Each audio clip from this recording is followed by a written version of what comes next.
सिवा इसके और दुनिया में क्या हो रहा है। कोई हंस रहा है, कोई रो रहा है। अरे चौंक, यह ख्वाब गफलत कहाँ तक। सहर हो गई है और तू सो रहा है। निद्रा है दुर्गंध, जाग जाना है सुगंध। जो जागा उसके भीतर न केवल प्रकाश के दिए जलने लगते हैं, वरन सुगंध के फूल भी खिलते हैं। और ऐसी सुगंध के जो फिर कभी मुरझाती नहीं। सदियां बीत जाती हैं, कल्प आते हैं और विदा हो जाते हैं, लेकिन जीवन की सुगंध अधिक और स्थिर बनी रहती। नाम भी शायद भूल जाएं कि किसकी सुगंध है। इतिहास पर स्मृति की रेखाएं भी न रह जाएं, लेकिन सुगंध फिर भी जीवन के मुक्त आकाश में सदा बनी रहती। बुद्ध पहले बुद्ध पुरुष नहीं है और न अंतिम। उनके पहले बहुत बुद्ध पुरुष हुए और उनके बाद बहुत बुद्ध पुरुष होते रहे, होते रहेंगे, लेकिन सभी बुद्धों की सुगंध एक है। सोए हुए सभी आदमियों की दुर्गंध एक है, जागे हुए सभी आदमियों की सुगंध एक है। क्योंकि सुगंध जागरण की है, क्योंकि दुर्गंध निद्रा की है। बुद्ध के ये वचन अनूठे काव्य से भरे। कोई तो कवि होता है शब्दों का, कोई कवि होता है जीवन का। कोई तो गीत गाता है, कोई गीत होता है। बुद्ध गीत हैं, उनसे जो भी निकला है, काश तुम उसके छंद को पकड़ लो तो तुम्हारे जीवन में भी क्रांति हो जाए। चंदन या तगर, कमल या जूही, इन सभी की सुगंधों से सील की सुगंध सर्वोत्तम। कहा है बुद्ध ने, चंदन या तगर, कमल या जूही। पर तुम्हारी सुगंध अगर मुक्त हो जाए तो सब सुगंधें फीकी, क्योंकि मनुष्य पृथ्वी का सबसे बड़ा फूल है। मनुष्य में पृथ्वी ने अपना सब कुछ दांव पर लगाया है। मनुष्य के साथ पृथ्वी ने अपनी सारी आशाएं बांधी, जैसे कोई मां अपने बेटे के साथ सारी आशाएं बांधे। ऐसे पृथ्वी ने मनुष्य की चेतना के साथ बड़े सपने देखे। और जब भी कभी कोई एक व्यक्ति उस ऊंचाई को उठता है, उस गहराई को छूता है जहां पृथ्वी के सपने पूरे हो जाते हैं, तो सारी पृथ्वी आनंद मंगल का उत्सव मनाती। कथाएं हैं बड़ी प्रीतिकर। जब बुद्ध को बुद्धत्व उपलब्ध हुआ तो वन प्रांत में जहां वे मौजूद थे, निरंजना नदी के तट पर वृक्षों में बेमौसम फूल खिल गए। अभी कोई ऋतु न थी, अभी कोई समय न था, लेकिन जब बुद्ध का फूल खिला तो बेमौसम भी वृक्षों में फूल खिल गए। स्वागत के लिए जरूरी था। जीवन इकट्ठा है, हम अलग थलग नहीं हैं। हम कोई द्वीप नहीं है, महाद्वीप है। हम एक ही जीवन के हिस्से हैं। अगर हमारे बीच से कोई एक भी ऊंचाई पर उठता है तो उसके साथ हम भी ऊंचे उठते हैं, और हमारे बीच से कोई एक भी नीचे गिरता है तो उसके साथ हम भी नीचे गिरते हैं। हिटलर या मुसोलिनी के साथ हम भी बड़ी गहन दुर्गंध और पीड़ा का अनुभव करते। बुद्ध और महावीर, कृष्ण और क्राइस्ट के साथ हम भी उनके पंखों पर सवार हो जाते, हम भी उनके साथ आकाश का दर्शन कर लेते। चंदन या तगर, कमल या जूही, इन सभी की सुगंधों से सील की सुगंध सर्वोत्तम है। क्यों? चंदन की सुगंध आज है, कल नहीं होगी। सुबह खिलता है फूल, सांझ मुरझा जाता है। खिला नहीं कि मुरझाना शुरू हो जाता है। इस जीवन में शाश्वत तो केवल एक ही घटना है, वह है तुम्हारे भीतर चैतन्य की धारा जो सदा सदा रहेगी। एक बार खिल जाए तो फिर भीतर के फूल कभी मुरझाते नहीं। उन्होंने मुरझाना जाना ही नहीं, वे केवल खिलना ही जानते। और खिल जाने के बाद वापसी नहीं, लौटना नहीं। ऊंचाई पर तुम जब पहुंचते हो तो वहां से वापस गिरना नहीं होता। जो सीख लिया सीख लिया, जो जान लिया जान लिया, जो हो गए हो गए। उसके विपरीत जाने का उपाय नहीं। जो गिर जाए ऊंचाई से, समझना ऊंचाई पर पहुंचा ही ना था, क्योंकि ऊंचाई से गिरने का कोई उपाय नहीं। जो तुमने जान लिया उसे तुम भूल ना सकोगे। अगर भूल जाओ तो जाना ही ना होगा। सुन लिया होगा, स्मरण कर लिया होगा, कंठस्थ हो गया होगा।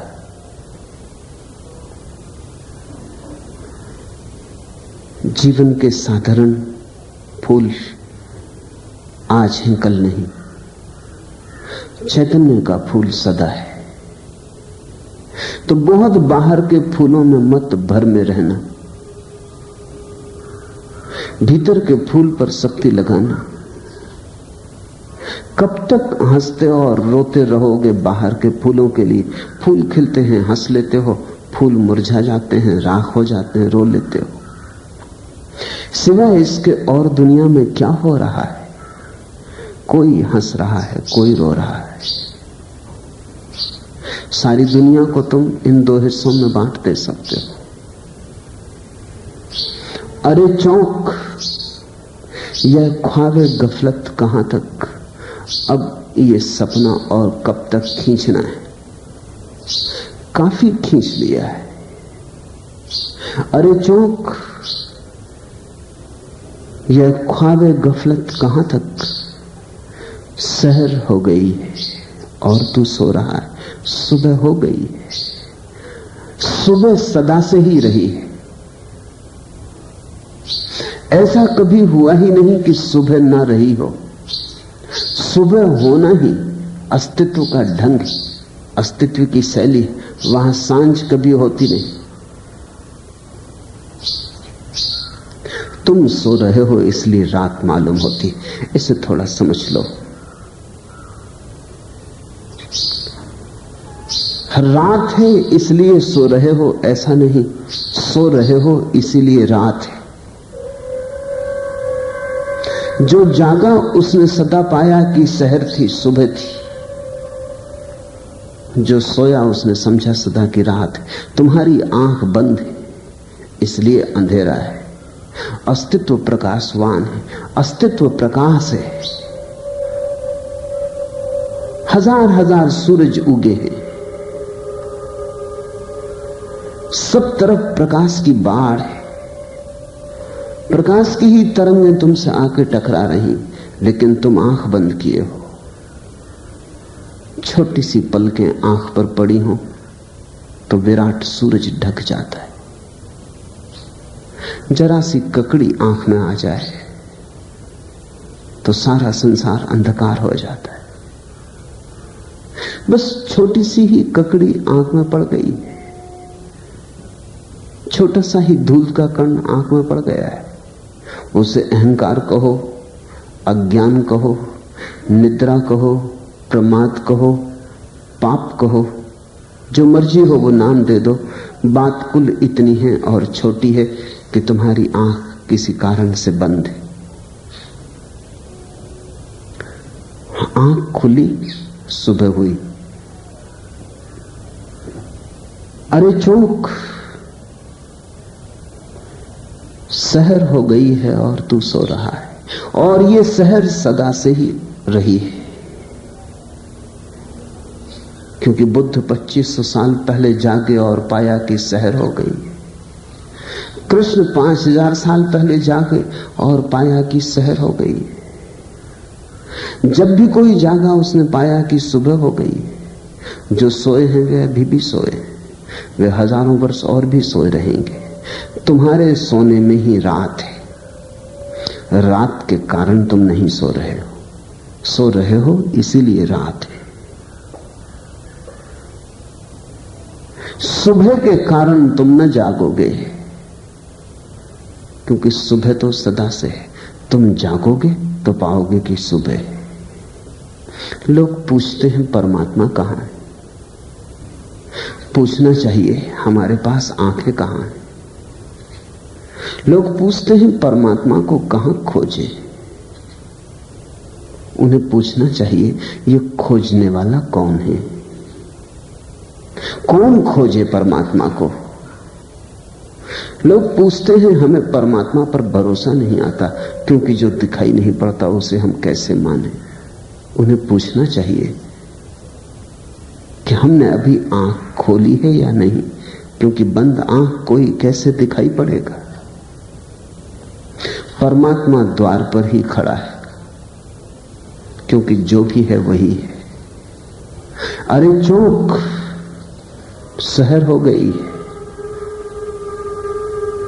परमात्मा द्वार पर ही खड़ा है, कभी द्वार से क्षण भर को नहीं हटा है, क्योंकि उसके अतिरिक्त कुछ है ही नहीं। अस्तित्व सुबह है, प्रभात है, सूर्योदय है।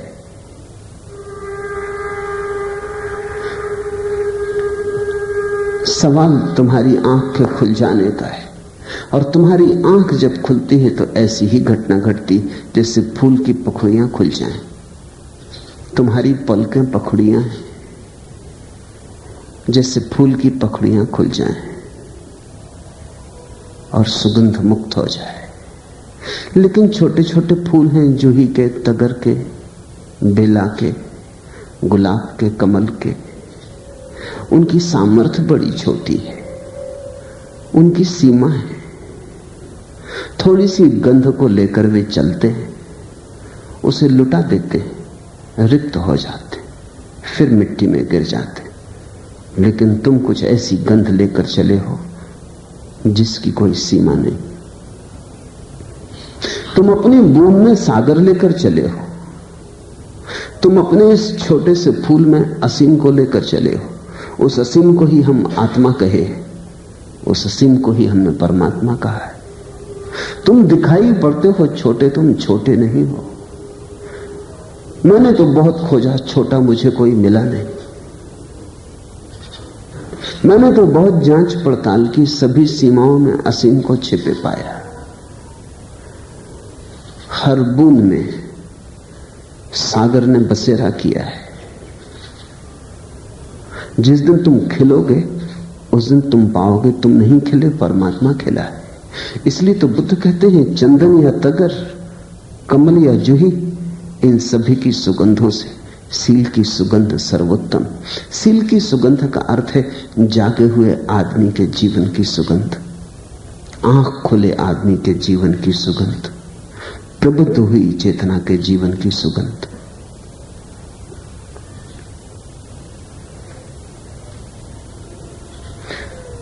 जिन फूलों को तुमने बाहर देखा है उनका तो खिलना केवल मौत की खबर लाता है। खिला नहीं फूल कि मरा नहीं। इधर खिले उधर अर्थी बंधने लगी। फूल बनने की खुशी में मुस्कुराती थी कली, क्या खबर थी तगे युगर मौत का पैगाम है। बाहर तो जो फूल हैं उनका खिलना मरने की ही खबर है, मौत का पैगाम है। वहां तो खिले कि मरे। फूल बनने की खुशी में मुस्कुराती थी कली। क्या पता उस बेचारी कली को, क्या पता उस नासमझ कली को कि यह खिलना विदा होने का क्षण है। लेकिन तुम्हारे भीतर का जो फूल है वो जब खिलता है तो मृत्यु नहीं, अमृत को उपलब्ध होता है। साधारण फूल खिल के मरते, जितनी देर न खिले उतनी देर ही बचे। वहां तो पूरा होना मरने के बराबर है। लेकिन तुम्हारे भीतर एक ऐसा फूल है जो खिलता है तो अमृत को उपलब्ध हो जाता है।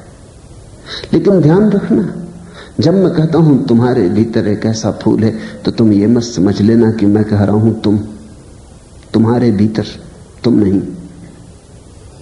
तुम तो उसी तरह मरोगे जैसे बाहर की कली मरती, क्योंकि तुम भी तुमसे बाहर हो। तुम भी तुमसे बाहर हो। फूल बनने की खुशी में मुस्कुराती थी कली। वैसी घटना तुम्हारे भीतर भी घटेगी, क्योंकि तुम्हारा अहंकार तो मरेगा। तुमने अब तक जो जाना है कि तुम हो वो तो मरेगा। इधर बुद्धत्व का फूल खिला, उधर गौतम सिद्धार्थ विदा हुआ।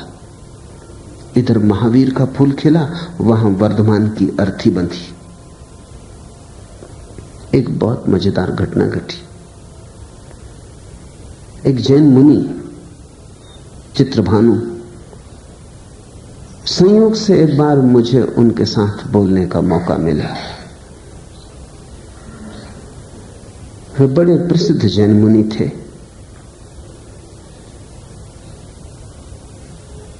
मुझसे पहले बोले, मैं उनके पीछे बोला। उन्होंने, महावीर का जन्मदिन था तो महावीर के जीवन पर बातें की, लेकिन मुझे लगा महावीर के जीवन पर उन्होंने एक भी बात नहीं की। वर्धमान की चर्चा की। वर्धमान महावीर के जन्म का नाम था, महावीर होने के पहले का नाम था। जब तक जागे न थे तब तक का नाम था। कहां पैदा हुए, किस घर में पैदा हुए, कौन मां कौन पिता, कितना बड़ा राज्य, कितने हाथी घोड़े, इसकी उन्होंने चर्चा की। महावीर की तो बात ही ना आई। इस सब से क्या लेना देना था। ऐसे तो बहुत राजकुमार हुए, कौन उनकी याद करता है। मैं जब बोला तो मैंने कहा कि मैं तो यहां महावीर पर बोलने आया हूं, वर्धमान पर बोलने नहीं। और मैंने कहा वर्धमान और महावीर तो दो अलग अलग आदमी हैं। मुनि चित्रभानु क्रोध से खड़े हो गए। उन्होंने समझा कि ये कौन नासमझ आ गया जो कहता है वर्धमान और महावीर अलग अलग आदमी हैं। उन्होंने खड़े होकर कहा, महानुभाव, मालूम होता है आपको कुछ भी पता नहीं। महावीर और वर्धमान एक ही आदमी है। मैं तो हंसा ही, वो जो हजारों लोग थे वे भी हंसे। मैंने उनसे कहा, मुनि महाराज, जो आपके श्रावक समझ गए वो भी आप नहीं समझ पा रहे। मैंने भी नहीं कहा है कि दो आदमी थे, फिर भी मैं कहता हूं कि दो आदमी थे। वर्धमान सोया हुआ आदमी है। जब वर्धमान विदा हो जाता है तभी तो महावीर का आविर्भाव होता है, या जब महावीर का आविर्भाव होता है तब वर्धमान की अर्थी बन जाती। वर्धमान की बात मत करो, महावीर की बात अलग ही बात है। तो तुम्हारे भीतर भी कुछ तो मरेगा। तुम मरोगे जैसा तुमने अभी तक अपने को जाना है। नाम, रूप, परिवार, प्रतिष्ठा, अब तक तुमने अपने जितने तादाद में बनाए हैं वे तो मरेंगे, लेकिन उन सब के मर जाने के बाद पहली बार तुम्हारी आंखें उसकी तरफ खुलेंगी जो तुम्हारे भीतर अमृत थे। उस अनाहत नाद को तुम सुनोगे पहली बार, जब तुम्हारी आवाजें और शोरगुल बंद हो जाएगा, जब तुम अपनी बकवास बंद कर दोगे, जब तुम्हारे विचार जा चुके होंगे, जब तुम्हारी भीड़ विदा हो जाएगी, तब अचानक तुम्हारा सन्नाटा बोलेगा, तुम्हारा शून्य अनाहत के नाद से गूंजेगा। जब तुम्हारी गंध जा चुकी होगी, तभी तुम में परमात्मा की सुगंध का अवतरण होता है। वो छिपी है, पर तुम मौका दो तब फूटे ना, तुम जगह दो तब फैले ना। कली की छाती पर तुम सवार होकर बैठे हो, पखड़ियों को खुलने नहीं देते। चंदन या तगर, कमल या जूही, इन सभी की सुगंधों से सील की सुगंध सर्वोत्तम है। क्यों? क्योंकि चंदन या जूही, तगर या कमल रूप, रंग, आकार के जगत के खेल, रूप के ही सपने, रंग के ही सपने। निराकार का फूल तुम्हारे भीतर खिल सकता है, क्योंकि निराकार का फूल तभी खिलता है जब कोई चैतन्य को उपलब्ध हो। निराकार यानी चैतन्य, आकार यानी तंद्रा, मूर्छा। जिस दिन संसार जागेगा उस दिन ब्रह्म को पाएगा। अगर मिट्टी का कण भी या पत्थर का टुकड़ा भी जागेगा तो अपने को जमा हुआ चैतन्य पाएगा। जो जागा उसने परमात्मा को पाया, जो सोया उसने पदार्थ को समझा। पदार्थ सोए हुए आदमी की व्याख्या है परमात्मा की। परमात्मा जागे हुए आदमी का अनुभव है पदार्थ का। पदार्थ और परमात्मा दो नहीं। सोया हुआ आदमी जिसे पदार्थ कहता है, जागा हुआ आदमी उसी को परमात्मा जानता है। दो दृष्टियां हैं। जागा हुआ आदमी जिसे परमात्मा जानता है, सोया हुआ आदमी पदार्थ मानता है। दो दृष्टियां हैं। सील की सुगंध सर्वोत्तम है, क्योंकि वस्तुतः वह परमात्मा की सुगंध है। सील का क्या अर्थ है? सील का अर्थ चरित्र नहीं।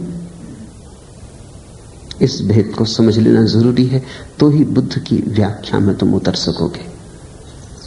चरित्र का अर्थ है ऊपर से थोपा गया अनुशासन। सील का अर्थ है भीतर से आई गंगा। चरित्र का अर्थ है आदमी के द्वारा बनाई गई नहर। सील का अर्थ है परमात्मा के द्वार से उतरी गंगा। चरित्र का अर्थ है जिसका तुम आयोजन करते हो, जिसे तुम संभालते हो। सिद्धांत, शास्त्र, समाज तुम्हें एक दृष्टि देता है। ऐसे उठो, ऐसे बैठो, ऐसे जियो, ऐसा करो। तुम्हें भी पक्का पता नहीं है कि तुम जो कर रहे हो वो ठीक है या गलत। अगर तुम गैर मांसाहारी घर में पैदा हुए तो तुम मांस नहीं खाते। अगर तुम मांसाहारी घर में पैदा हुए तो मांस खाते हो, क्योंकि जो घर की धारणा है वही तुम्हारा चरित्र बन जाती। अगर तुम रूस में पैदा हुए तो तुम मंदिर न जाओगे, मस्जिद न जाओगे। तुम कहोगे परमात्मा कहां है? परमात्मा। राहुल सांकृत्यायन 1936 में रूस गए और उन्होंने एक छोटे स्कूल में, प्राइमरी स्कूल में, एक छोटे से बच्चे से जाके पूछा, ईश्वर है? उस बच्चे ने कहा, हुआ करता था, अब है नहीं। Used to be but no more. ऐसा पहले हुआ करता था जब लोग अज्ञानी थे। क्रांति के पहले, 1917 के पहले हुआ करता था, अब नहीं। ईश्वर मर चुका। आदमी जब अज्ञानी था तब हुआ करता था। जो हम सुनते हैं वो मान लेते हैं। संस्कार हमारा चरित्र बन जाता है।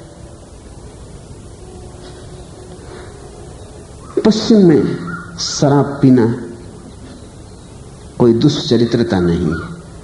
छोटे छोटे बच्चे भी पी लेते हैं, सहज है। पूरब में बड़ा दुष्चरित्र बात है, धारणा की बात है। कल ही मैं परसों देख रहा था,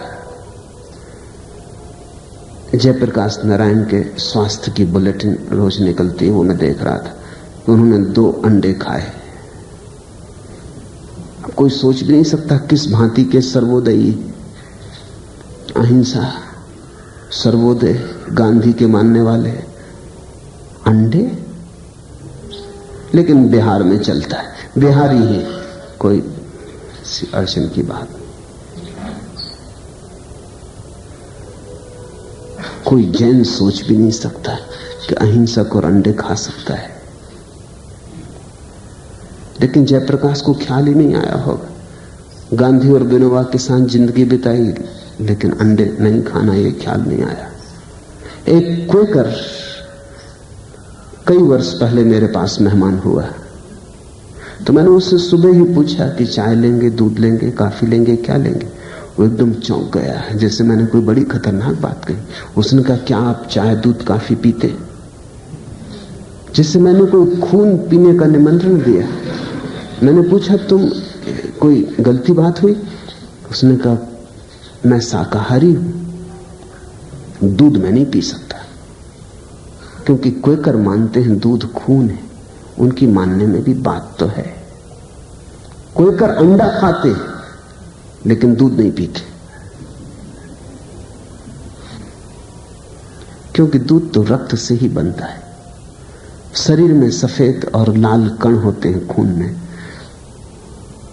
मादा के शरीर से, चाहे गाय हो चाहे स्त्री हो, सफेद कण अलग हो जाते हैं और दूध बन जाता है। वो आधा खून।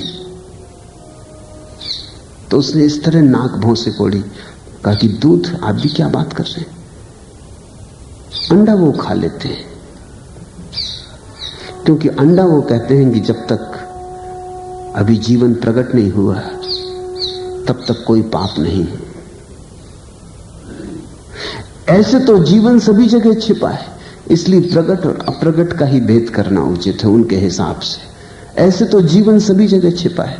तुमने एक फल खाया, अगर तुम न खाते और फल रखा रहता, सड़ जाता, तो उसमें कीड़े पड़ते, तो उसमें भी जीवन प्रकट हो जाता। तो जब तक नहीं प्रकट हुआ है तब तक नहीं। मान्यताओं की बातें। चरित्र मान्यता से बनता है, संस्कार से बनता है। सील बड़ी अनूठी बात है। सील तुम्हारी मान्यताओं और संस्कार से नहीं बनता है। सील तुम्हारे ध्यान से जन्मता है। इस फर्क को बहुत ठीक से समझ लो।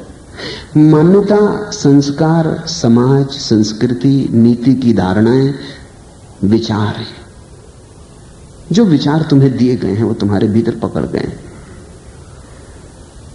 मैं जैन घर में पैदा हुआ, तो बचपन में मुझे कभी रात्रि को भोजन करने का सवाल नहीं उठा। कोई करता ही न था घर में, इसलिए बात ही नहीं थी। मैं पहली दफा पिकनिक पर कुछ हिंदू मित्रों के साथ पहाड़ पर गया। उन्होंने दिन में खाना बनाने की कोई फिक्र ही न की। मुझे अकेले के लिए कोई चिंता का कारण भी न था। मैं अपने लिए जोर दूं ये भी ठीक न मालूम पड़ा। रात उन्होंने भोजन बनाया। दिन भर पहाड़ का चढ़ाव, दिन भर की थकान, भयंकर मुझे भूख लगी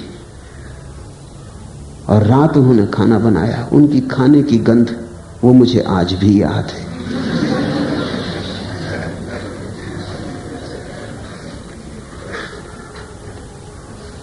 ऊपर ऊपर मैंने हाँ ना किया कि नहीं रात कैसे खाना खाऊंगा, लेकिन भीतर तो चाहा कि वो समझा बुझा के किसी तरह खिलाई दे।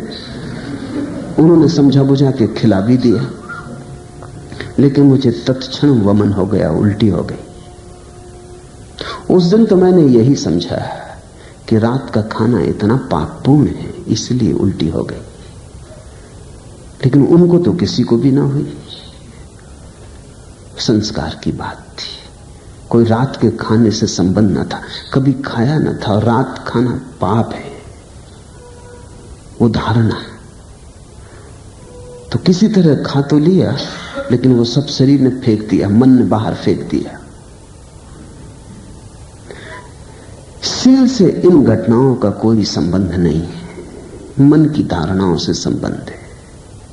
तुम जो मान के चलते हो, जो तुम्हारे विचार में बैठ गया है, उसके अनुकूल चलना आचरण है, उसके प्रतिकूल चलना दुराचरण है। सील क्या है? सील है जब तुम्हारे मन से सब विचार समाप्त हो जाते और निर्विचार दशा उपलब्ध होती, शून्य भाव बनता है, ध्यान लगता है। उस ध्यान की दशा में तुम्हें जो ठीक मालूम होता है वही करना सील है। और वैसा सील सारे जगत में एक सा होगा, उसमें कोई संस्कार के भेद नहीं होंगे, समाज के भेद नहीं होंगे।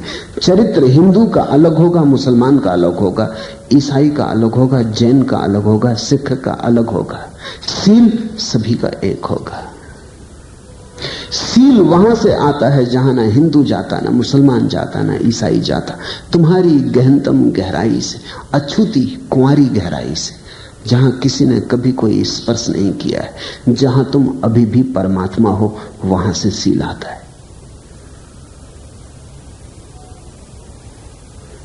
जैसे अगर तुम थोड़ी सी जमीन खोदो तो ऊपर ऊपर जो पानी मिलेगा वो तो पास की सड़कों से बहती हुई नालियों का पानी होगा जो जमीन ने सोख लिया है। चरित्र होगा वह। फिर तुम गहरा कुआं खोदो, इतना गहरा कुआं खोदो जहां तक नालियों का पानी जा ही नहीं सकता, तब तुम्हें जल स्रोत मिलेंगे, वे सागर के। तब तुम्हें शुद्ध जल मिलेगा। अपने भीतर इतनी खुदाई करनी है कि विचार समाप्त हो जाएं, निर्विचार का तल मिल जाए। वहां से तुम्हारे जीवन को जो ज्योति मिलेगी वो सील की। चरित्र में कोई बड़ी सुगंध नहीं होती। चरित्र तो प्लास्टिक के फूल है, चिपका लिए ऊपर से, सज धज गए, श्रृंगार कर लिया, दूसरों को दिखाने के लिए अच्छे, लेकिन परमात्मा के सामने काम ना पड़ेंगे। सील ऐसे फूल हैं जो तुमने चिपकाए नहीं, तुम्हारे भीतर लगे, उगे, उमगे, तुम्हारे भीतर से आए, जिनकी जड़ें तुम्हारे भीतर छिपी।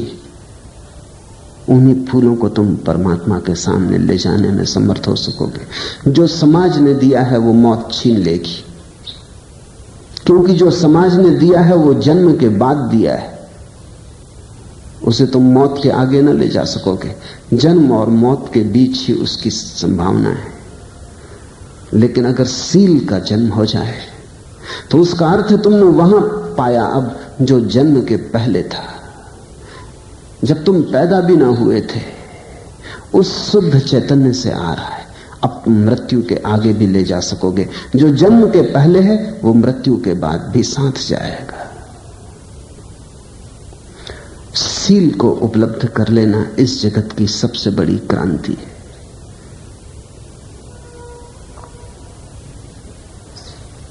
न जाने कौन है गुमराह, कौन आगाह है मंजिल है। हजारों कारवां हैं जिंदगी की साहराहों में। कौन है गुमराह, कौन भटका हुआ है, कौन आगाह है मंजिल है, और कौन है जिसे मंजिल का पता है।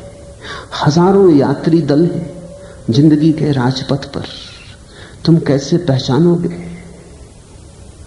चरित्र के धोखे में मत आ जाना। दुष्चरित्र को तो छोड़ ही देना, चरित्रवान को भी छोड़ देना, सीलवान को खोजना। ऐसा समझो, एक सूफी फकीर हज की यात्रा को गया। 1 महीने का मार्ग था। उस फकीर और उसके शिष्यों ने तय किया कि 1 महीने उपवास रखेंगे। 5-7 दिन ही बीते थे कि गांव में पहुंचे, कि गांव के बाहर ही आए थे कि गांव के लोगों ने खबर की कि तुम्हारा एक भक्त गांव में रहता है, उसने अपना मकान जमीन सब बेच दिया, गरीब आदमी है, तुम आ रहे हो, तुम्हारे स्वागत के लिए उसने पूरे गांव को आमंत्रित किया है भोजन के लिए, सब बेच दिया है ताकि तुम्हारा ठीक से स्वागत कर सके। उसने बड़े मिष्ठान्न बनाए। फकीर के शिष्यों ने कहा यह कभी नहीं हो सकता, हम उपवासी हैं, हमने 1 महीने का उपवास रखा है, हमने व्रत लिया है, व्रत नहीं टूट सकता। लेकिन फकीर कुछ भी न बोला। जब वे गांव में आए और उस भक्त ने उनका स्वागत किया और फकीर को भोजन के लिए निमंत्रित किया तो वो भोजन करने बैठ गया। शिष्य तो बड़े हैरान हुए कि ये किस तरह का गुरु है, जरा से भोजन के पीछे व्रत को तोड़ रहा है।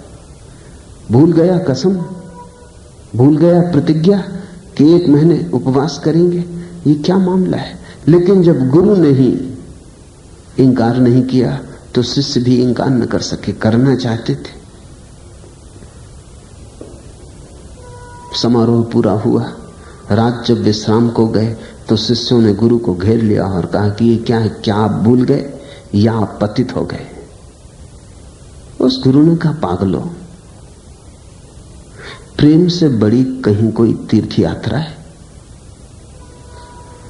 और इसने इतने प्रेम से अपना सब जमीन जायदाद बेच के सब लुटा के गरीब आदमी है भोजन का आयोजन किया, उसे इंकार करना परमात्मा को ही इंकार करना हो जाता, क्योंकि प्रेम को इंकार करना परमात्मा को इंकार करना है।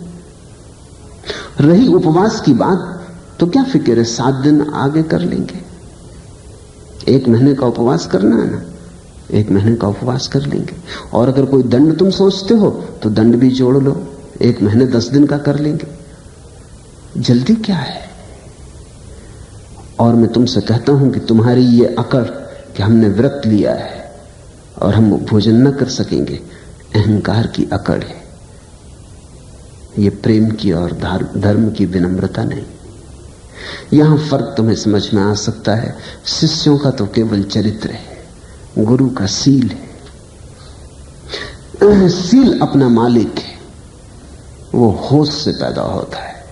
चरित्र अपना मालिक नहीं है, वो अंधानुकरण से पैदा होता है। जब कभी तुम्हें जीवन में कोई सीलवान आदमी मिल जाए तो समझ लेना यही चरण पकड़ लेने जैसे है।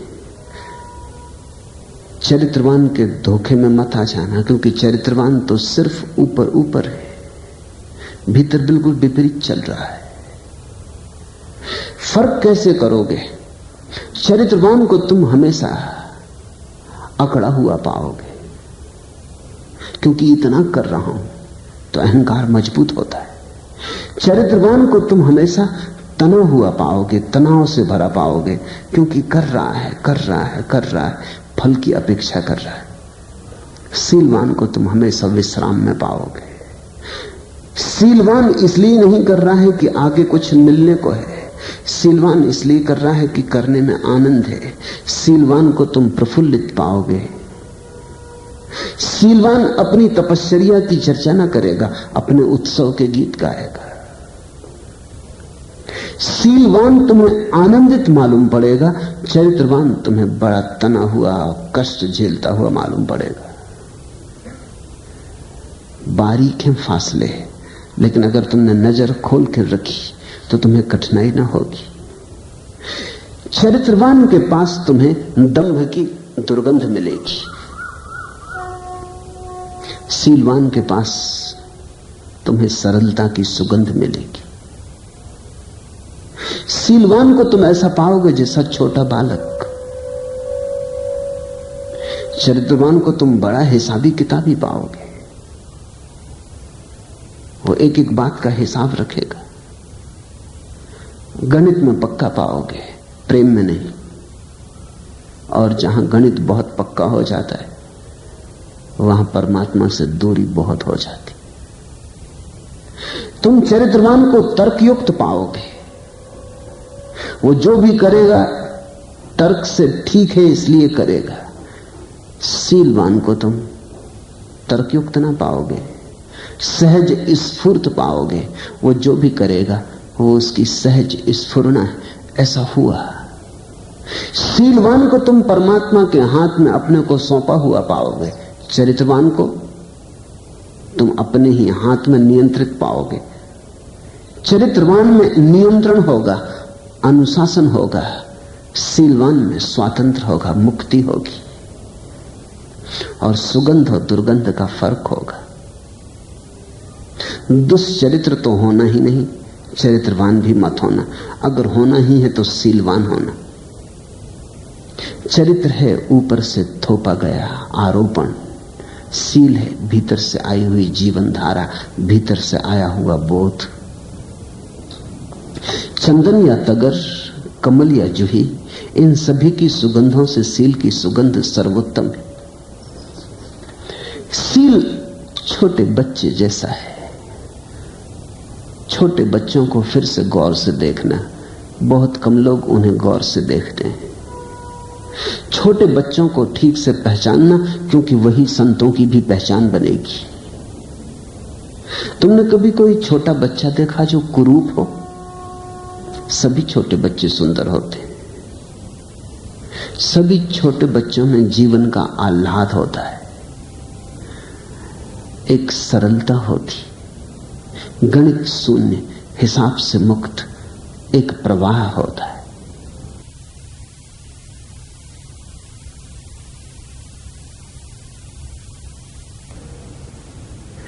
निकल के कूचे से तेरे बहुत खराब हुए, कहीं न चैन मिला फिर तेरी गली की तरह। अगर तुम अपने बचपन को याद करोगे तो तुम्हें ये वचन समझ में आ जाएंगे। ये वचन तो कहे गए हैं आदम के लिए कि आदम को जब स्वर्ग के बगीचे से निकाल दिया गया। निकाला क्यों गया? निकाला इसलिए गया कि उसने बचपन खो दिया, उसने सरलता खो दी, निर्दोषता खो दी, उसने ज्ञान के वृक्ष का फल चख लिया, वो समझदार हो गया। ये बड़ी मजे की कहानी है ईसाइयों की, इससे अनूठी कहानी दुनिया के इतिहास में दूसरी नहीं। आदम को इसलिए निकाला गया कि वो ज्ञानी हो गया। थोड़ा सोचो, हम तो सोचते हैं ज्ञानियों को वापस ले लिया जाएगा। आदम जब तक सरल था तब तक तो स्वर्ग के बगीचे में रहा, और जब समझदार हो गया, समझदार यानी जब चालाक हो गया, जब उसने ज्ञान के वृक्ष का फल चख लिया, उसी क्षण उसे परमात्मा ने बाहर कर दिया। निकल के कूचे से तेरे बहुत खराब हुए, कहीं न चैन मिला फिर तेरी गली की तरह। और आदमी ईसाइयत कहती तब से बेचैन है, उसी की गली को फिर खोज रहा है।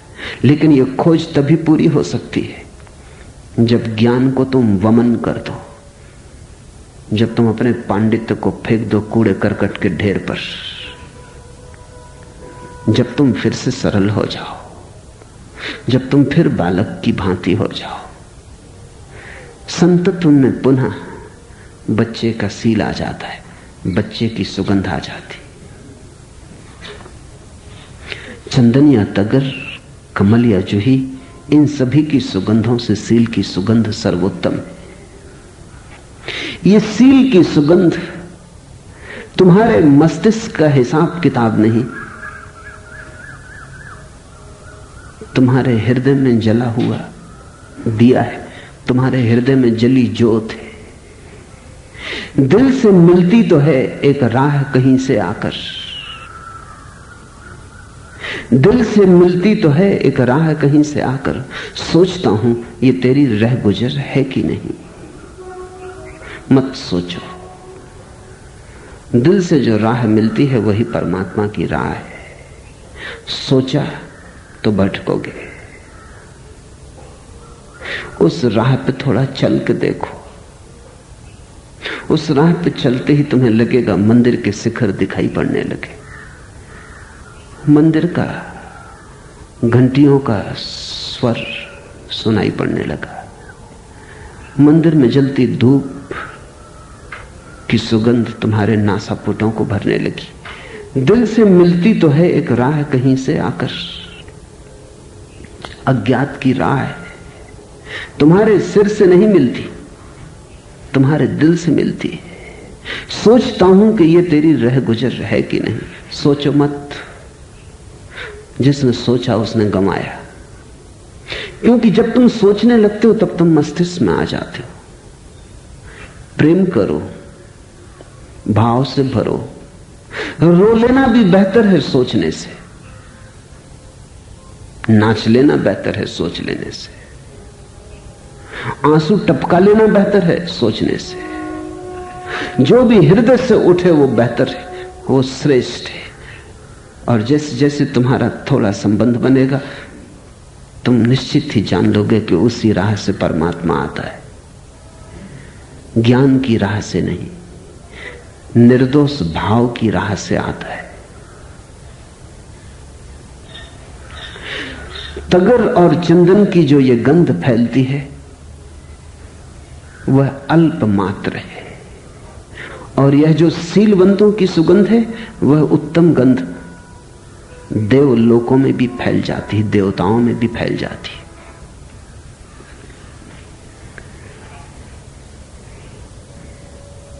इसे थोड़ा समझिए। तगर चंदन की जो गंध है अल्प मात्र है, क्षण जीवी है, हवा का एक झोंका उसे उड़ा ले जाएगा, जल्दी ही खो जाएगी इस विराट में, फिर कहीं खोजे न मिलेगी, एक सपना हो जाएगी,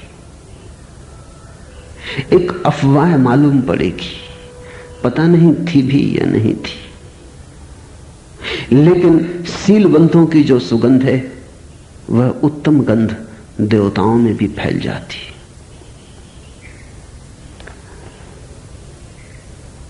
मैंने सुना है एक स्त्री मछलियां बेच के अपने घर वापस लौटती थी, नगर के बाहर निकलती थी कि उसकी एक पुरानी सहेली मिल गई जो एक मालिन थी। उसने कहा आज रात मेरे घर रुक जा, बहुत दिन से साथ भी नहीं हुआ, बहुत बातें भी करने को हैं। वो रुक गई। मालिन ने यह सोचकर कि पुरानी सखी है, उसे ऐसी जगह उसका बिस्तर लगाया जहां बाहर से बेला की सुगंध भरपूर आती थी। लेकिन मछली बेचने वाली औरत करवटें बदलने लगी, बेला की सुगंध की आदत नहीं। आधी रात हो गई तो मालिन ने पूछा, बहन तू सो नहीं पाती, कुछ अड़चन है? उसने कहा कुछ और अड़चन नहीं, मेरी टोकरी मुझे वापस दे दो और थोड़ा पानी उस पर छिड़क दो, क्योंकि मछलियों की गंध के बिना मैं सो ना सकूंगी। बेला की सुगंध मुझे बड़ी तकलीफ दे रही है, बड़ी तेज है। मालिन को तो भरोसा ना आया, मछलियों की गंध, गंध कहना ही ठीक नहीं, उससे दुर्गंध है। लेकिन उसने पानी छिड़का उसकी टोकरी पर, कपड़े के टुकड़े पर जिन पर मछलियां बांध के वो बेच आई थी। उसने उसे अपने सिर के पास रख लिया। जल्दी ही उसे घुर्राटे आने लगे, वो गहरी नींद में खो गई। तल हैं बहुत। बुद्ध कहते हैं देवताओं को भी, पृथ्वी पर रहने वालों को ही नहीं, स्वर्ग में रहने वालों को भी सील की गंध आती। शायद पृथ्वी पर रहने वालों को तो वैसी ही हालत हो जाए जैसी मछली बेचने वाली औरत को हो गई थी। बुद्ध को लोगों ने पत्थर मारे, उन्हें दुर्गंध आई होगी, सुगंध ना आई होगी। महावीर को लोगों ने सताया, उन्हें सुगंध ना आई होगी, अन्यथा पूजते। जीसस को सूली पे लटका दिया, अब और क्या चाहते हो? जाहिर है बात कि हम कोई एक ऐसी बस्ती के रहने वाले हैं जहां मछलियों की दुर्गंध हमें सुगंध मालूम होने लगी है, जहां हम जीसस को सूली पे लटका देते हैं, जहां हम सुकरात को जहर पिला देते हैं, जहां बुद्धों को हम पत्थर मारते हैं, महावीरों का अपमान करते हैं, हमें उनकी सुगंध नहीं मालूम पड़ती। हम भयभीत हो जाते हैं। उनका होना हमें डगमगा देता है। उनके होने में बगावत मालूम पड़ती है। उनकी श्वास श्वास में विद्रोह के स्वर मालूम होते हैं। लेकिन देवताओं को उनकी गंध आती। महावीर के जीवन में बड़ा प्यारा उल्लेख है। कथा ही होगी, लेकिन कथा भी बड़ी बहुमूल्य है और सार्थक है। और कभी कभी कथाओं के सत्य जीवन के सत्यों से भी बड़े सत्य होते हैं। कहते हैं महावीर ने जब पहली दफा अपनी उद्घोषणा की अपने सत्य की, तो देवताओं के सिवाय कोई भी सुनने ना आया। आते भी कैसे कोई और। उद्घोषणा इतनी ऊंची थी, उसकी गंध ऐसी थी कि केवल देवता ही पकड़ पाए होंगे। अगर कहीं कोई देवता है तो निश्चित ही वही सुनने आए होंगे। फिर देवताओं ने महावीर को समझाया बुझाया कि आप कुछ इस ढंग से कहें कि मनुष्य भी समझ सके। आप कुछ मनुष्य की भाषा में कहें। मतलब यह कि मनुष्य की टोकरी पर थोड़ा पानी छिड़के, मनुष्य की टोकरी उसके पास रख दें, तो ही शायद वो पहचान पाए। कोई भी नहीं जानता कि महावीर की पहली उद्घोषणा में, पहले संबोधन में महावीर ने क्या कहा था। वही शुद्धतम धर्म रहा होगा, लेकिन उसके आधार पर तो जैन धर्म नहीं बना। जैन धर्म तो बना तब जब महावीर कुछ ऐसा बोले जो आदमी की समझ में आ जाए। वो महावीर का अंतरतम नहीं हो सकता। बुद्ध तो चुप ही रह गए जब उन्हें ज्ञान हुआ। उन्होंने कहा बोलना फिजूल है, कौन समझेगा। ये गंध बांटनी व्यर्थ है। यहां कोई गंध के पारखी ही नहीं। हम बांटेंगे सोना, लोग समझेंगे पीतल। हम देंगे हीरे, लोग समझेंगे कंकड़ पत्थर फेंक आएंगे। बुद्ध तो 7 दिन चुप रह गए। फिर कथा कहती है कि स्वर्ग के देवता उतरे, खुद ब्रह्मा उतरे, बुद्ध के चरणों में सिर रखा और कहा कि ऐसी अनूठी घटना कभी कभार घटती है सदियों में। आप कहें कोई समझे या ना समझे, आप कहें शायद कोई समझ ही ले, शायद कोई थोड़ा ही समझे। एक किरण भी किसी की समझ में आ जाए तो भी बहुत है, क्योंकि किरण के सहारे कोई सूरज तक जा सकता है। बुद्ध कहते हैं तगर और चंदन की जो ये गंध है अल्प मात्र है, और यह जो सीलबंतों की सुगंध है वह उत्तम देवलोकों तक फैल जाती।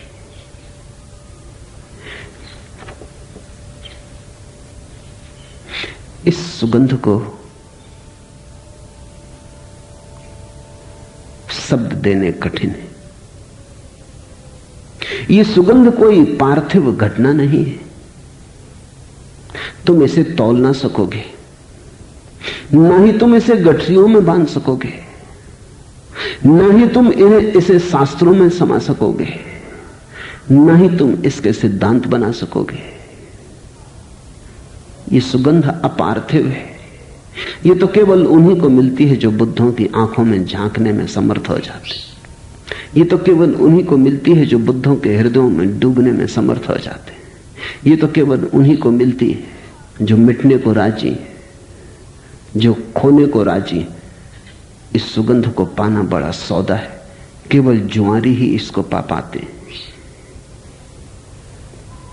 होता है राजे इसको मोहब्बत इन्हीं से फास, आंखें जबा नहीं है मगर बेजबा नहीं। बुद्ध की आंखों में जो झांकेगा तो बुद्ध की आंखें जबान तो नहीं है कि बोल दें, लेकिन बेजबा भी नहीं, बोलती हैं। जो बुद्ध की आंखों के दिए को समझेगा, जो बुद्ध की आंखों के दिए के पास अपने बुझे दियों को ले आएगा, जो बुद्ध की शून्यता में अपनी शून्यता को मिला देगा, जो बुद्ध के साथ होने को राजी होगा, अज्ञात की यात्रा पर जाने को, केवल उसी के अंतरपट उस गंध से भर जाएंगे, केवल वही उस गंध का मालिक हो पाएगा। वे जो सीलवान अप्रमाद में विहार करने वाले सम्यक ज्ञान द्वारा विमुक्त हो गए हैं, उनकी राह में मार नहीं आता है। और जिसने भी सील को पा लिया, अप्रमाद को पा लिया, सम्यक ज्ञान को पा लिया, एक ही बातें हैं, उसकी राह में फिर वासना का देवता मार नहीं आता है। जो जाग गया उसे फिर मार के देवता से मुलाकात नहीं होती, उसे तो फिर परमात्मा से ही मुलाकात होती। जो सोया है उसकी घड़ी घड़ी मुलाकात वासना के देवता से ही होती है।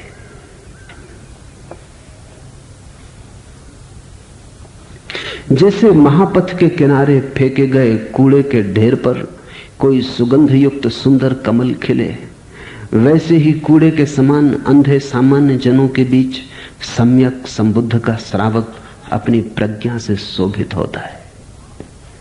बहुत बातें हैं इस सूत्र में। पहली तो बात यह कि कमल कीचड़ से खिलता है, कूड़े करकट के ढेर से निकलता है।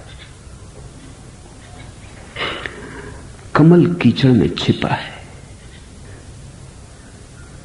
कमल तो पैदा करना है, लेकिन कीचड़ के दुश्मन मत हो जाना, नहीं तो कमल कभी पैदा ना हो पाएगा।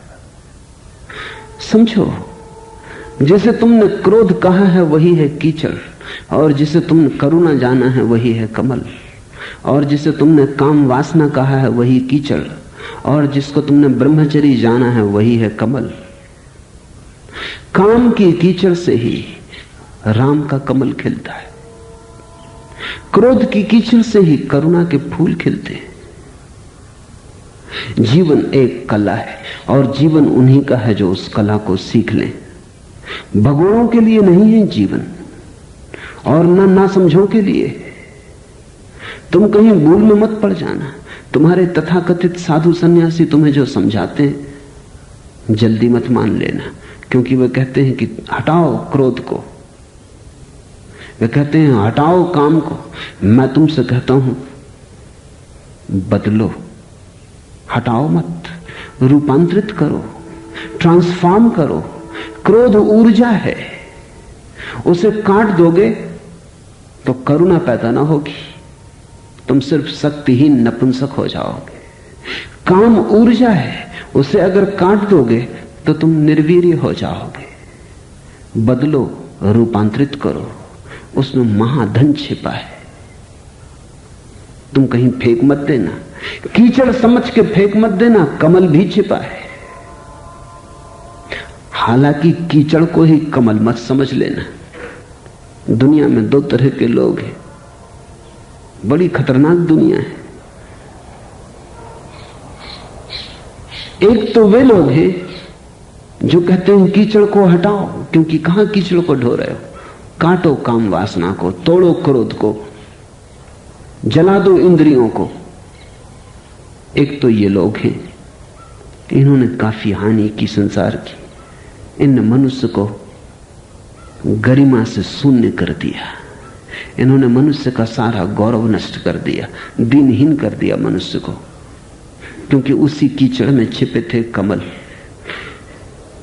फिर दूसरे तरह के लोग भी हैं, अगर उनसे कहो कीचड़ में कमल छिपा है, फेंको मत कीचड़ को, बदलो, तो वे कहते हैं बिल्कुल ठीक। फिर वे कीचड़ को ही सिंहासन पर विराजमान कर लेते, फिर वे उसी की पूजा करते। वे कहते हैं तुम्ही ने तो कहा था कि कीचड़ में कमल छिपा है, अब हम कीचड़ की पूजा कर रहे हैं। ये दोनों ही खतरनाक लोग हैं। कीचड़ में कमल छिपा है, न तो कीचड़ को फेंकना है, न कीचड़ की पूजा करनी, कीचड़ से कमल को निकालना है, कीचड़ से कमल को बाहर लाना है, जो छिपा है उसे प्रकट करना है। इन दो अतियों से बचना है। ये दोनों अतियां एक जैसी हैं, कुआं नहीं तो खाई। कहीं बीच में खड़े होने के लिए जगह खोजनी, कोई संतुलन चाहिए। जैसे महापथ के किनारे फेंके गए कूड़े के ढेर पर कोई सुगंधित सुंदर कमल खिले, तो पहली तो बात ये कि कमल खिलता ही कीचड़ में। इसका बड़ा गहरा अर्थ हुआ। इसका अर्थ हुआ कि कीचड़ सिर्फ कीचड़ ही नहीं है, कमल की संभावना भी है। तो गहरी आंख से देखना तो तुम कीचड़ में छिपा हुआ कमल पाओगे। कीचड़ सिर्फ वर्तमान ही नहीं, भविष्य भी है। गौर से देखना, तुम भविष्य के कमल को झांकते हुए पाओगे। छिपा है, इसलिए जिनके पास पैनी आंखें हैं उन्हीं को दिखाई पड़ेगा। कीचड़ की पूजा भी नहीं करना, कीचड़ का उपयोग करना। कीचड़ को मालिक मत बन जाने देना, कीचड़ को सेवक ही रहने देना। मालिक तुम ही रहना तो ही कमल निकल पाएगा, क्योंकि तुम्हारी मालकियत रहे तो ही कमल को तुम कीचड़ के बाहर खींच पाओगे। तुम अगर ऊर्ध्वगमन पर जाते हो, अगर तुम ऊपर की तरफ यात्रा कर रहे हो, तो ही कीचड़ का कमल भी ऊपर की तरफ तुम्हारे साथ जा सकेगा। तुम कीचड़ में ही डुबकी लगा के मत बैठ जाना, नहीं तो कमल किसके सहारे जाएगा। तुम्ही को तो कमल की डंडी बनना है। पैर रहे कीचड़ में, सिर रहे आकाश में, तो तुम कीचड़ से कमल को बाहर निकाल पाओगे। पैर रहे जमीन पर, सिर रहे आकाश में, चलना जमीन पर, उड़ना परमात्मा में, और इन दोनों के बीच अगर तालमेल बना लो, तुम्हारे भीतर एक अनूठा कमल खिलेगा।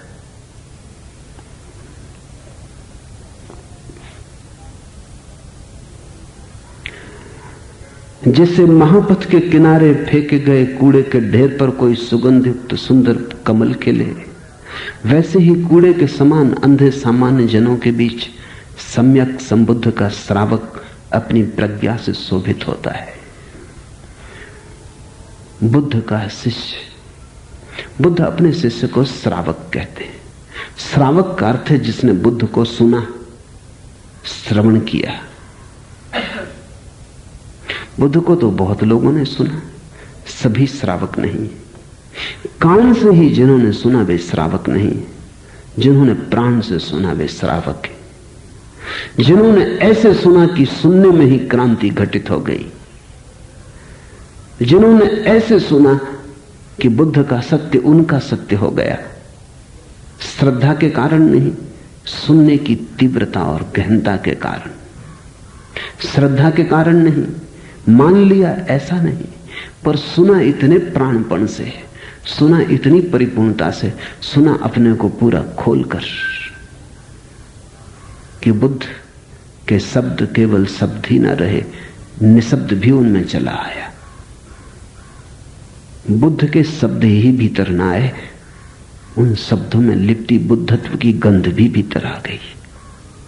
और ध्यान रखना, जब बुद्ध बोलते हैं तो शब्द तो वही होते हैं जो तुम बोलते हो, लेकिन जमीन आसमान का फर्क है। शब्द तो वही होते हैं, लेकिन बुद्ध में डूब के आते हैं, सरोबोर होते हैं बुद्धत्व में। उन शब्दों में से बुद्धत्व झरता है। अगर तुमने बुद्ध के शब्दों को अपने प्राण में जगह दी, तो उनके साथ ही साथ बुद्धत्व का बीज भी तुम्हारे भीतर आरोपित हो जाता है।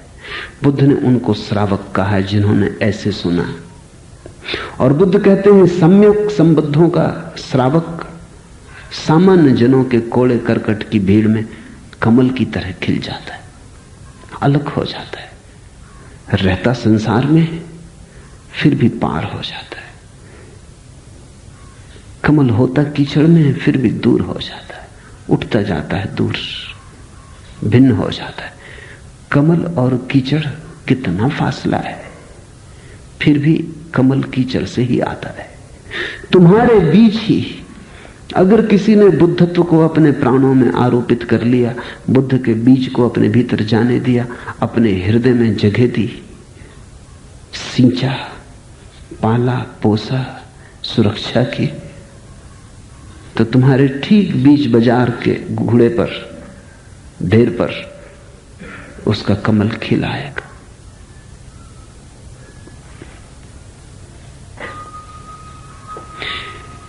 एक ही बात ख्याल रखनी जरूरी है, ऊपर की तरफ जाने को मत भूलना। नीचे की तरफ जो ले जाता है वो है काम वासना, कीचड़। ऊपर की तरफ जो ले जाता है वही है प्रेम, वही है प्रार्थना। काम को प्रेम में बदलो। काम का अर्थ है दूसरे से सुख मिल सकता है ऐसी धारणा। प्रेम का अर्थ है किसी से सुख नहीं मिल सकता और न कोई तुम्हें दुख दे सकता है, इसलिए दूसरे से लेने का तो कोई सवाल ही नहीं। काम मांगता है दूसरे से, काम भिखारी है, काम है भिक्षा का पात्र। प्रेम है इस बात की समझ कि दूसरे से न कुछ कभी मिला है न मिलेगा। एक दूसरे के सामने भिक्षा के पात्र को मत फैलाओ। प्रेम है तुम्हारे भीतर जो है उसे बांटो और दो। काम है मांगना, प्रेम है दान। जो तुम्हारा जीवन की संपदा है उसे तुम दे दो, उसे तुम बांट दो। जैसे सुगंध बांटता है फूल, ऐसे तुम प्रेम को बांट दो, तो तुम्हारे जीवन में सील का जन्म होगा। बांटोगे तो तुम पाओगे, जितना बांटते हो उतनी बढ़ती जाती है संपदा, जितना लुटाते हो साम्राज्य बड़ा होता जाता है। केसरी और खुशरबी तो ढलती फिरती छांव है। इस जिंदगी के बाहर दिखाई पड़ने वाले साम्राज्य और सम्राट तो ढलती फिरती छांव है। केसरी और खुशरबी तो ढलती फिरती छांव है। इश्क ही एक जाबिदा दौलत है इंसानों के पास। वो दौलत एक है, धन एक है, संपत्ति एक है, बाकी तो ढलती फिरती छांव है। इश्क ही है एक जाबिदा दौलत। प्रेम ही एकमात्र संपदा है। काम है भिखारीपन और प्रेम है संपदा। काम से पैदा होगा असील और प्रेम से पैदा होता है सील। तो तुम्हारा जीवन एक प्रेम का दिया बन जाए। और ध्यान रखना, प्रेम का दिया तभी बन सकता है जब तुम बहुत जाग कर जियो। जागने का तेल हो, प्रेम की बाती हो, तो परमात्मा का प्रकाश फैलता है।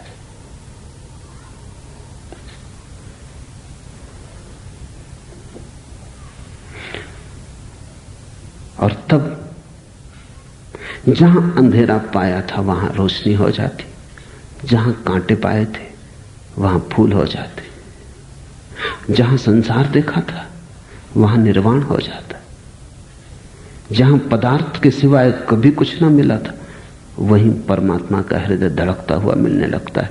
जीसस ने कहा है, उठाओ पत्थर और तुम मुझे छिपा हुआ पाओगे, तोड़ो चट्टान और तुम मुझे छिपा हुआ पाओगे। ऐसे भी हमने देखे हैं दुनिया में इनकलाब। पहले जहां कफस था वहीं आसिया बना, जहां पहले कारागृह था हमने ऐसे भी इनकलाब देखे, ऐसी क्रांतियां देखी कि जहां कारागृह था वहीं अपना निवास बना, घर बना। ये संसार ही जिसको तुमने अभी कारागृह समझा है, अभी कारागृह है। संसार कारागृह है ऐसा नहीं, तुम्हारे देखने के ढंग अभी नासमझी के। अंधेरे के।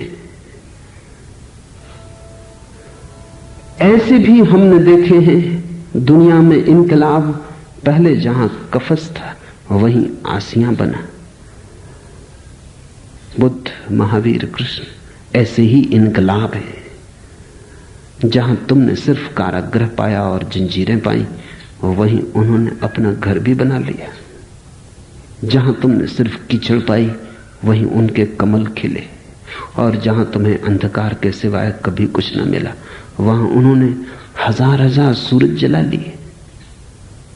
मैं तुमसे फिर कहता हूं, सिवाय इसके और दुनिया में क्या हो रहा है? कोई हंस रहा है, कोई रो रहा है। अरे चौंक, यह ख्वाब गफलत कहां तक? सहर हो गई है और तू सो रहा है। सहर सदा से ही है, सुबह सदा से ही है। तुम्हारे सोने की वजह से रात मालूम हो रही है, और जागना बिल्कुल तुम्हारे हाथ में। कोई दूसरा तुम्हें जगा ना सकेगा। तुमने ही सोने की जिद ठान रखी हो तो कोई तुम्हें जगा ना सकेगा। तुम जागना चाहो तो जरा सा इशारा काफी है। बुद्ध पुरुष इशारा कर सकते हैं। चलना तुम्हें, जागना तुम्हें। अगर अपनी दुर्गंध से अभी तक नहीं घबरा गए तो बात और। अगर अपनी दुर्गंध से घबरा गए हो तो खिलने दो फूल को। अब चंदन या तगर, कमल या जूही, इन सभी की सुगंधों से सील की सुगंध सर्वोत्तम है। आज इतना।